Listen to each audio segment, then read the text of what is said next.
আসসালামু আলাইকুম রহমতুল্লাহি অবরাকাতুহু। আলহামদুলিল্লাহ, সুপ্রিয় দর্শক শ্রোতা, স্বপ্ন দেখি না এমন কোনো মানুষ আমাদের নেই। আমরা ঘুমানোর মধ্যে প্রায় মানুষই আছি যারা কিন্তু স্বপ্ন দেখি। স্বপ্নগুলোর অনেক সময় কিছু স্বপ্ন আছে গুরুত্বপূর্ণ স্বপ্ন, যেগুলো দেখে আমরা টেনশন ফিল করি অথবা খুশি হতে চাই, বারবার পেরেশান হই যে আসলে এই স্বপ্নটার ব্যাখ্যা কি। কিছু কিছু স্বপ্ন আছে যেটা আল্লাহ পাক রব্বুল আলামিন বান্দাকে সতর্ক করার জন্য অথবা সুসংবাদ দেওয়ার জন্য আল্লাহ পাকের পক্ষ থেকে বান্দার সামনে তুলে ধরেন, বান্দাকে এই স্বপ্নটা দেখান। এটা হচ্ছে এক প্রকারের স্বপ্ন। আরেক প্রকারের স্বপ্ন হচ্ছে শয়তান বান্দাকে পেরেশান করার জন্য ঘুমের মধ্যে তাকে আবল তাবল বিভিন্ন ধরনের জিনিস দেখাতে থাকে, যার কারণে বান্দা টেনশনে পড়ে যায়।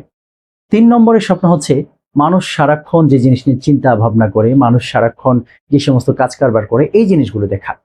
এখন আপনাকে যে এই জিনিসটা ঠিক করতে হবে যে আপনি কোন প্রকারের স্বপ্ন দেখেছেন।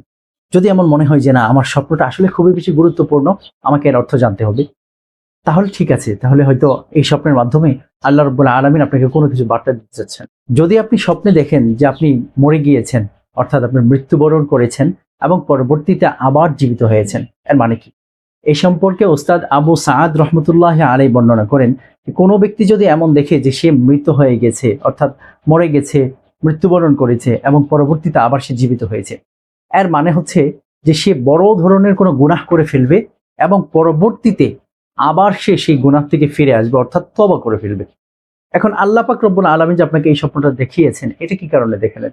আল্লাহ পাক রব্বুল আলামিন আপনাকে আগাম বার্তা দিয়ে আপনাকে সতর্ক করতে চাচ্ছেন।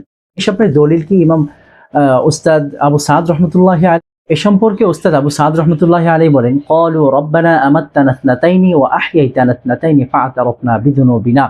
কাফিররা বলবে, হে আমাদের রব, আপনি আমাদেরকে দুইবার মৃত্যুবরণ করিয়েছেন এবং দুইবার জাগ্রত করিয়েছেন, দুইবার আপনি আমাদেরকে জীবন দান করেছেন, আমরা আমাদের অপরাধকে স্বীকার করছি।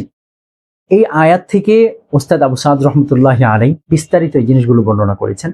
এই মৃত সম্পর্কে, মৃত্যুবরণ সম্পর্কে, মৃত্যু দেখা, এ নিয়ে ইমাম ওস্তাদ আবু সাদ রহমতুল্লাহ আলাইহি বিস্তারিত আলোচনা বের করেছেন এই আয়াত থেকে। ইনশাআল্লাহ একটা একটা করে আপনাদের সামনে তুলে দেব। তো প্রিয় দর্শক, আপনার স্বপ্নের মানেটা কি দাঁড়ালো? আপনি যদি স্বপ্নে এমন দেখেন যে আপনি মারা গিয়েছেন, আবার জীবিত হয়েছেন, তাহলে এর মানে হচ্ছে আপনি বড় কোনো গুনাহ করতে যাচ্ছেন।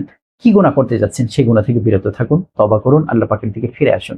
আজকে এ পর্যন্ত। ইনশাআল্লাহ আবার সামনে আপনাদের সামনে অন্য কোনো কথা নিয়ে, অন্য কোনো ভিডিও নিয়ে হাজির হব। স্বপ্নের আপডেট পেতে আমাদের চ্যানেলটি অবশ্যই সাবস্ক্রাইব করে রাখবেন, পাশে থাকা বেল আইকন ক্লিক করে দেবেন, ভিডিওটি শেয়ার করে দেবেন এবং লাইক কমেন্ট করবেন। ইনশাআল্লাহ। আসসালামু আলাইকুম ওয়া রাহমাতুল্লাহ।